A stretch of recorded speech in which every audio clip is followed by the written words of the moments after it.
Kalau saya sendiri belum vaksin HPV, cuma saya tahu sih HPV itu buat apa.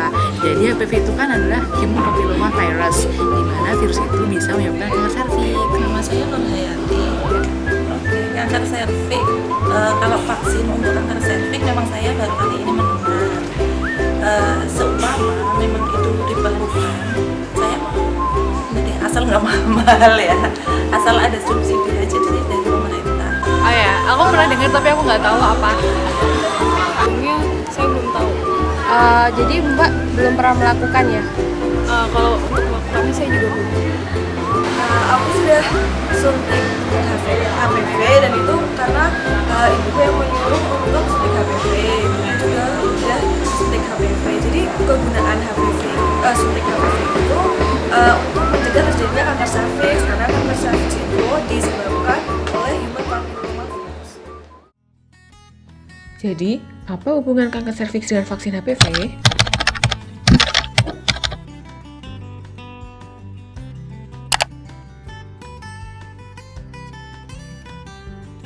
Kanker serviks adalah keganasan yang terjadi pada serviks atau leher rahim, suatu daerah pada organ reproduksi wanita yang merupakan pintu masuk ke arah rahim. Kanker serviks disebabkan oleh virus HPV atau Human Papilloma Virus dan dapat terjadi pada perempuan yang memiliki faktor resiko seperti aktivitas seksual pada usia muda, berhubungan seksual dengan multipartner, merokok, dan memiliki penyakit menular seksual. Menurut Globocan tahun 2012, kanker serviks menduduki urutan ke-7 secara global dalam segi angka kejadian. Sedangkan di Indonesia sendiri, kanker serviks menduduki urutan kedua dari 10 kanker terbanyak yang ada. Menurut data Yayasan Kanker Indonesia, kanker serviks merenggut nyawa 8.000 perempuan setiap tahunnya. Namun sebenarnya, kanker serviks ini bisa dicegah loh. Kanker serviks dapat dicegah dengan vaksin HPV. Vaksin ini bekerja dengan cara meningkatkan kekebalan tubuh dan menangkap virus HPV sebelum memasuki sel-sel serviks. Kenapa sih perlu vaksin HPV? Vaksin HPV utamanya dapat mencegah kanker serviks. Namun, vaksin HPV ini juga dapat mencegah kanker lain yang dapat disebabkan oleh HPV, seperti kanker anus dan kanker vagina. Lalu, siapa saja yang harus mendapatkan vaksin HPV? Vaksin HPV direkomendasikan pada anak perempuan usia 9 hingga 13 tahun yang belum aktif secara seksual.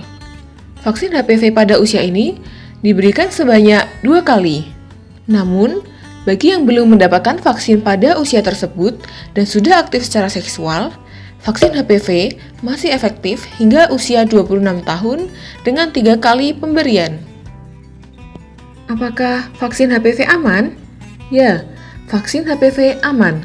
Karena vaksin HPV yang beredar di Indonesia sudah mendapat izin dari Badan Pengawas Obat dan Makanan Republik Indonesia. Ragu-ragu karena isu vaksin palsu? Tenang, vaksin HPV yang beredar didapat dari distributor resmi yang ada di Indonesia. Jadi, tidak perlu khawatir vaksin HPV palsu ya. Lalu, di mana saja kita bisa mendapatkan vaksin HPV? Kita bisa mendapatkan vaksin HPV di rumah sakit, di klinik khusus kebidanan dan kandungan, dan praktik dokter ahli kebidanan dan kandungan atau OBGYN. Nah, sekarang sudah tahu kan apa hubungan kanker serviks dengan vaksin HPV? Kanker serviks, ingat HPV, hindari pakai vaksin.